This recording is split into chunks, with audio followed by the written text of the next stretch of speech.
Picture a dam, a colossal structure of concrete and steel, built across a powerful ancient river. This dam is a monument to human will and an unyielding barrier designed to hold back the immense and relentless pressure of nature.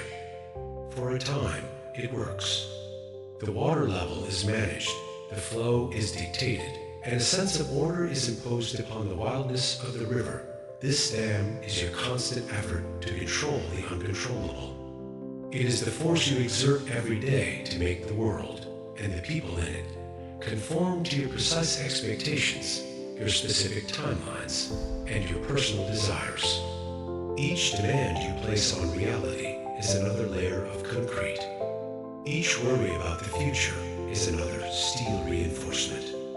You believe this structure is your strength, the very thing that keeps your life from descending into chaos. Welcome to Stoic Spectacled King, where we explore the timeless wisdom for modern strength. For a while, your dam holds.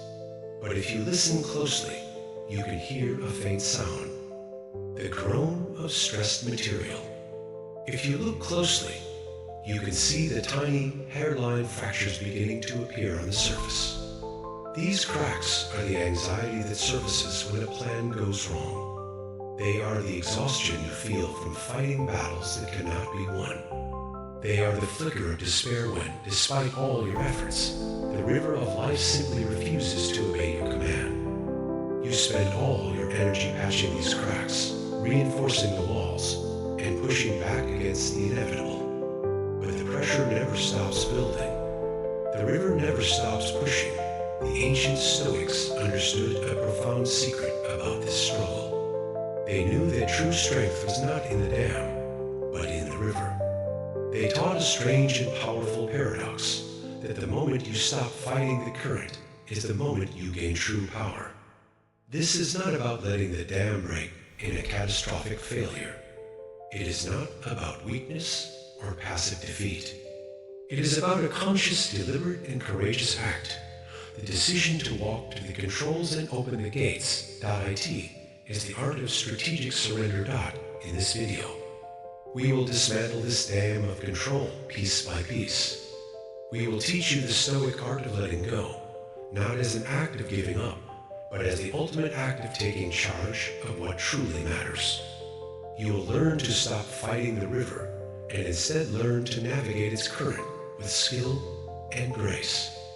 We will show you how to trade the exhausting life of constant resistance for the serene power of intelligent alignment. It is time to release the pressure and let your life flow. The greatest source of the pressure straining your dam does not come from the outside world. It is not generated by events, circumstances, or other people. It is generated from within. It is the product of a specific, invisible prison we build for ourselves, bar by unforgiving bar.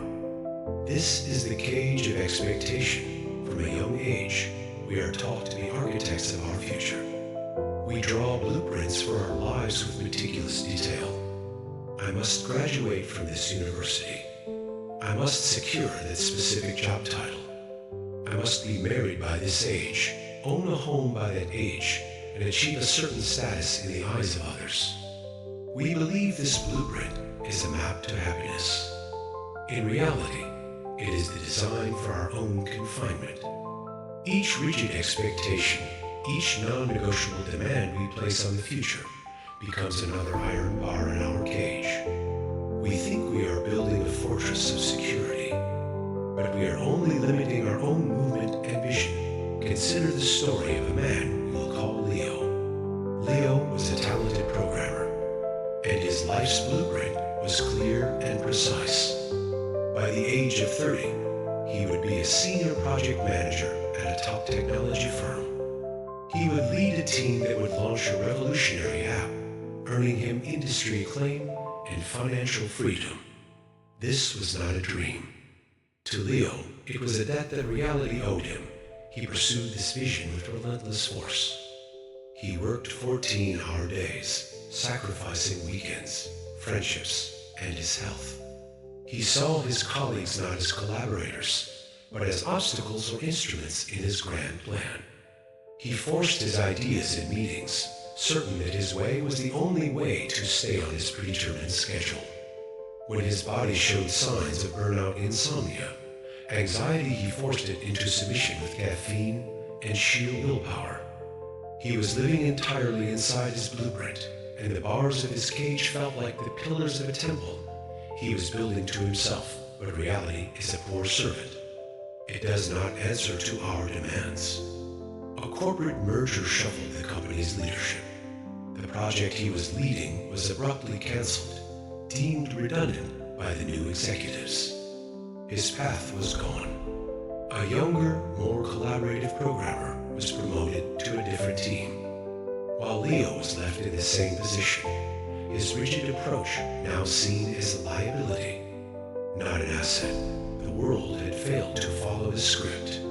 The cage he had built to protect his ambition now became his prison of despair. His identity was so fused with that single, specific outcome that its disappearance left him with nothing.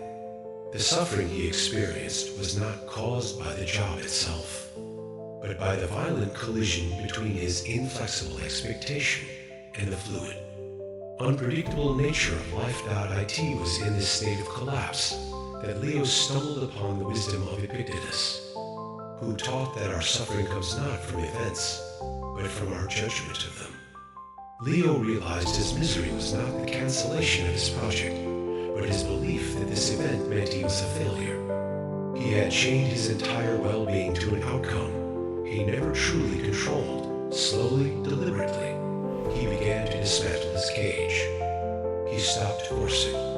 Instead of plotting his next corporate conquest, he started a small coding project for a local charity, something he was passionate about, but had always considered a distraction. Freed from the crushing weight of his old expectations, he rediscovered his love for the craft itself. He collaborated, he taught others, and he found joy not in the imagined glory of the future, but in the tangible work of the present a year later. That small charity project had evolved into an open source tool used by non-profits across the country. It brought him more recognition and personal satisfaction than his corporate dream ever could have. He was more successful, more respected, and more at peace, not because he achieved his original plan, but because he had the courage to let it go. This is the lesson of the cage. Our blueprints can guide us, but they must be drawn in pencil, not etched in stone. True freedom is not in forcing the world to fit our map, but in having the wisdom to redraw our map when the terrain changes. There is a common and dangerous misunderstanding of the Stoic art of surrender. The moment we speak of letting go or accepting the flow, many imagine a person who has become passive, apathetic, and weak. They picture a reed in a field blown over by the slightest breeze. They imagine a piece of driftwood on the ocean, tossed about by the waves, having surrendered all choice and all direction, destined to wash up broken on some forgotten shore. This is the myth of the passive reed, and it is the absolute opposite of Stoic practice. The Stoics were not drifters. They were navigators. To understand the difference, let us replace the image of the passive reed with a more accurate one. The expert sailor at the helm of a ship, the sailor does not control the ocean. He cannot command the wind to blow in his favor, nor can he calm the fury of a rising storm. He has zero control over the fundamental forces of nature. A foolish sailor would try to fight these forces. He would curse the wind. He would try to power his ship directly into a hurricane, his knuckles white as he grips the wheel, believing his sheer willpower can conquer the sea. This sailor, like the man building the dam, will exhaust himself and ultimately be broken by the very forces he seeks to dominate. The wise sailor, the Stoic sailor, does something entirely different. He does not surrender his destination. He never gives up his goal of reaching the harbor. Instead, he surrenders his rigid attachment to a single, straight path. He practices an art we can call active surrender. He feels the direction of the wind, and instead of fighting it, he adjusts his sails to catch it. He reads the currents and uses them to his advantage, angling his rudder to work with the water, not against it. When a storm brews, he does not sail into its heart. He skillfully navigates around its edge, preserving his ship and his energy. He is in a constant, dynamic dance with reality. He is not passively accepting his fate. He is actively and intelligently participating in it. This requires far more skill, awareness, and strength than blind resistance. It requires the wisdom to distinguish between what is in his power, the set of his sails, the position of his rudder, the discipline of his crew, and what is not. This is the core of Stoic philosophy. It is not about giving up.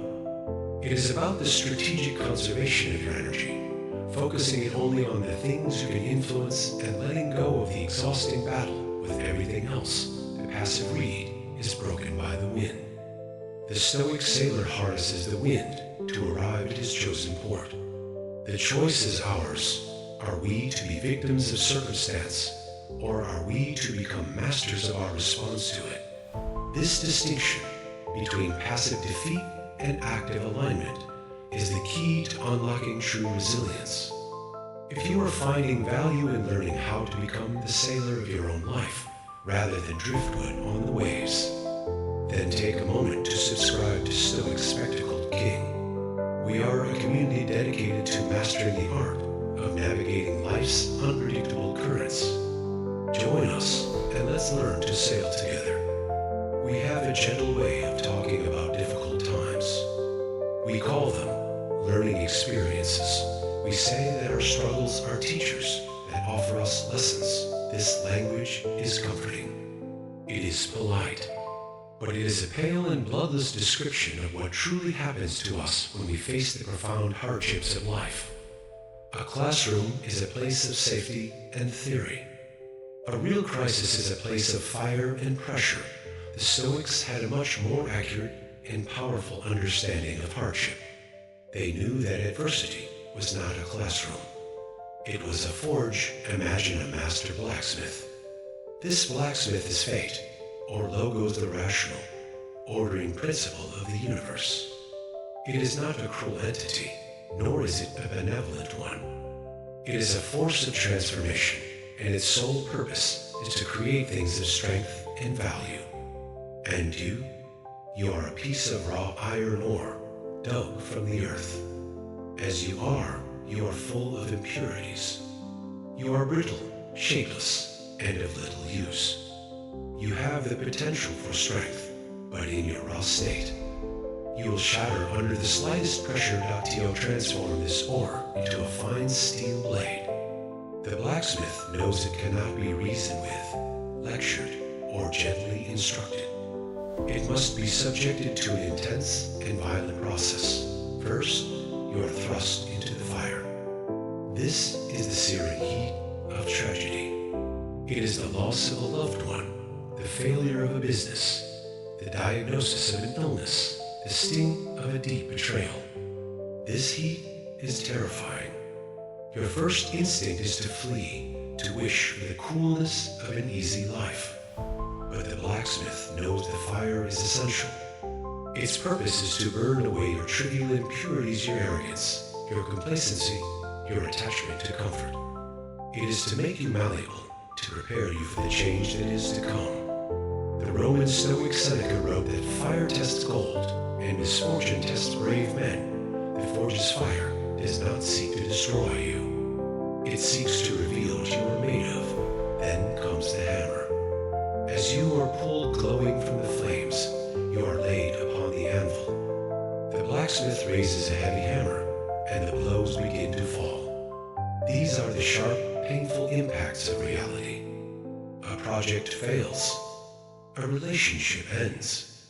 A hope is extinguished. Each blow is a shock to your system. It feels like punishment. It feels personal. But the blacksmith is not punishing you. He is shaping you with every deafening strike. More impurities are beaten out. Your false beliefs are hammered away. Your dependence on the approval of others is crushed. Your sense of entitlement is flattened and reformed. This is the essence of the Stoic maxim. The obstacle is the way. Each hammer blow is an obstacle that forces you to become stronger, denser, and more defined. You are being forged into something with an edge, with a purpose. Finally, after the fire and the hammer, comes the most critical stage. While still radiating an intense heat, you are plunged into the cold water. This is the shock of Stoic acceptance and reflection. It is the moment you stop fighting and embrace the new shape you have been given. This rapid cooling, this tempering, is what locks in your new strength. Plunging into the water of reason and acceptance after the heat of crisis is what transforms brittle iron into resilient steel. It creates a reap virtue and excellence. It grants you the ability to withstand future shocks without shattering. This is why we suffer. We are not being punished. We are being forged. A life without the fire and the hammer is a life lived as raw, useless ore. It is a life of comfort, perhaps, but also a life of profound weakness, remaining forever in a state of unfulfilled potential. The Stoic learns to embrace the forge. They do not pray for the fire to cool or for the hammer to stop. They understand that the blacksmith's work is what gives them their value. They see every challenge not as a curse, but as a sign that the universe believes they are worthy of being transformed into something stronger. They know that the finest steel must endure the hottest fire. We now arrive at the very heart of Stoic practice, the master principle upon which all other wisdom rests. It is a concept so simple in its description, yet so profound in its application, that mastering it can single-handedly transform a life of anxiety into one of serene purpose. This is the Stoic dichotomy of control, and there is no better way to understand it than through the ancient metaphor of the archer. Imagine a Stoic archer standing in an open field. Her goal is to hit a distant target. A novice watching her might believe that her entire purpose, her measure of success or failure, is whether the arrow strikes the bullseye. This is how most of us live our lives. We fixate on the outcome, the promotion, the sale, the validation from others, the clean bill of health. We believe our happiness and peace of mind are located in the target. Consequently, our emotions rise and fall with forces we can never fully command, but our Stoic archer knows the truth. She knows that the flight of the arrow and its final resting place are, in reality, the one part of the process she does not control. Her focus is elsewhere. She begins by turning her attention inward to the domain that is truly hers. First is her training. The years she has spent practicing her form, strengthening her body, and disciplining her mind. This is entirely within her control. Then, in the present moment, comes her intention, her unwavering commitment to perform the act of archery to the absolute best of her ability. This, too, is completely hers. She begins the physical process, a ritual of controlled actions.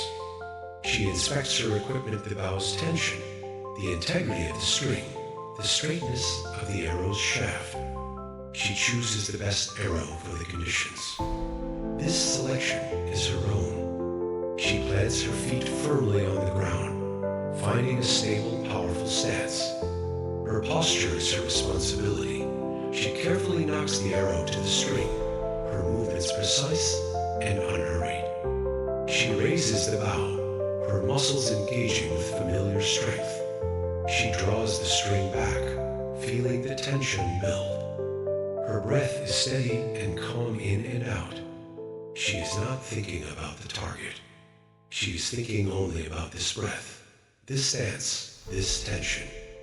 Her entire universe narrows to the sphere of her immediate actions. Her mind is clear, free from the contamination of hope or fear. She is entirely present. Her gaze finds the target, but her aim is not just a visual alignment. It is an act of supreme focus, an extension of her will. She aligns her body, the arrow, and her intention into a single, unified purpose. This focus, this act of aiming with excellence, is the peak of her power. It is here, in this moment before release, that she has done everything a human being possibly can to succeed, and then she lets the arrow fly. The instant the arrow leaves the string, it enters the realm of the uncontrollable. It belongs to the universe now. A sudden gust of wind may push it off course. A bird may fly into its path. The target itself might fall, or a hidden imperfection in the arrow's fletching could send it spiraling. These factors are, and always were, completely outside of her influence. Here is the crucial difference. If the archer had placed her sense of worth and tranquility in the target, she would now be a victim of anxiety. She would watch the arrow's flight with desperate hope, and if it missed, she would be consumed by frustration or despair. Her inner peace would be at the mercy of the wind, but because she is a stoic archer, her work is already done. Her success was not in hitting the target, but in the virtuous and disciplined execution of every single action leading up to the release. She did her part. The outcome belongs to fate if the arrow hits the bullseye. She accepts it with a calm satisfaction, but not with elation, for she knows that fortune smiled upon her efforts. If the arrow misses, she accepts it with equal tranquility, without a trace of self-recrimination, because she knows she performed her duty with excellence. She can analyze the miss for any lessons. Perhaps she can improve her stance or her release, but she does not mourn the outcome. Her inner citadel remains untouched. This is the freedom the Stoics spoke of. It is the liberation that comes from detaching your well-being from outcomes and attaching it firmly to your own actions, your own character, your own focused effort. Strive for excellence in your intentions and your actions. Aim with discipline and integrity. Then let the arrow fly and let the universe decide the rest. That is the archer's focus. We began our journey at the foot of a massive dam, a monument to our exhausting struggle for control. We have since dismantled its foundations. We have shattered the cage of expectation that gave it purpose. We have learned that surrender is not weakness, but the strategy of the expert sailor. We have felt the transformative heat of the forge, understanding that hardship shapes us. And with the archer, we have learned to find our peace not in the target, but in the integrity of our aim. Now, only one thing remains: to step beyond the ruins of the dam and enter the river itself. This is the final and most beautiful stage of Stoic wisdom. It is where all the theories, metaphors, and practices converge into a single, fluid way of being. Entering the river is the natural result of living by these principles. It is a state the modern world might call flow, but it is something deeper, more resonant. It is a profound trust in the process of life, a dynamic and harmonious dance between your actions and the unfolding of fate when you enter the river. You cease to be a frantic builder trying to block its path, or a desperate swimmer fighting its current. You become something else entirely. You learn to move with the water, to feel its subtle shifts and eddies. Your actions become less about forcing a specific result, and more about responding with excellence to what is right in front of you. Marcus Aurelius, the Roman emperor and Stoic philosopher, advised us to do every act of your life as though it were the very last act of your life. This is the mindset of someone in the river. It is a command for radical presence.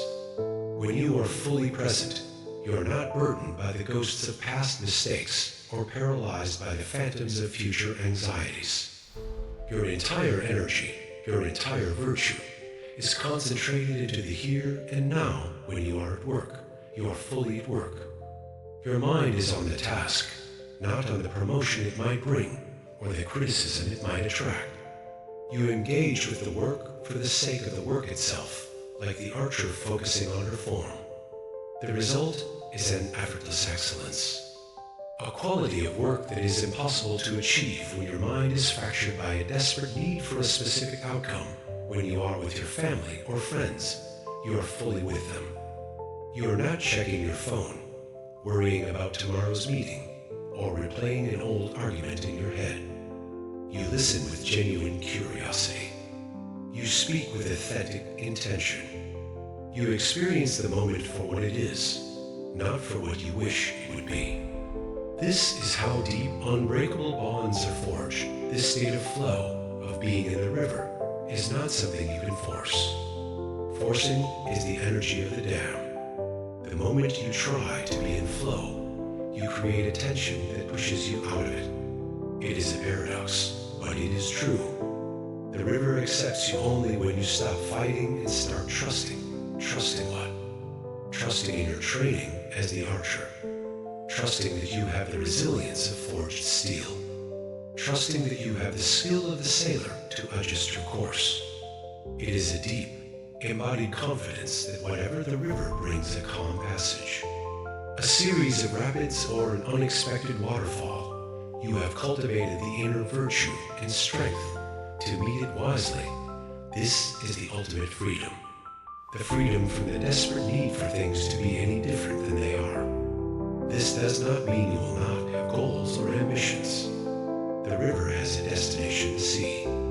But it reaches the sea by following the natural path of the terrain, not by trying to blast a straight line through mountains.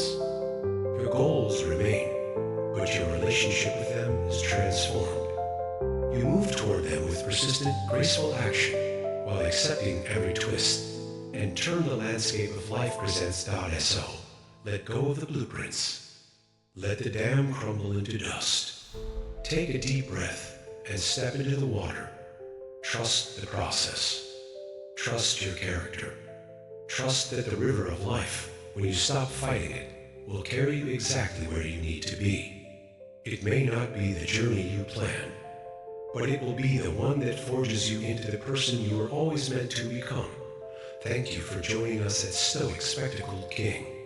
If this journey from the dam to the river has resonated with you, help us share this wisdom by liking this video and sharing your own experiences with letting go in the comments below.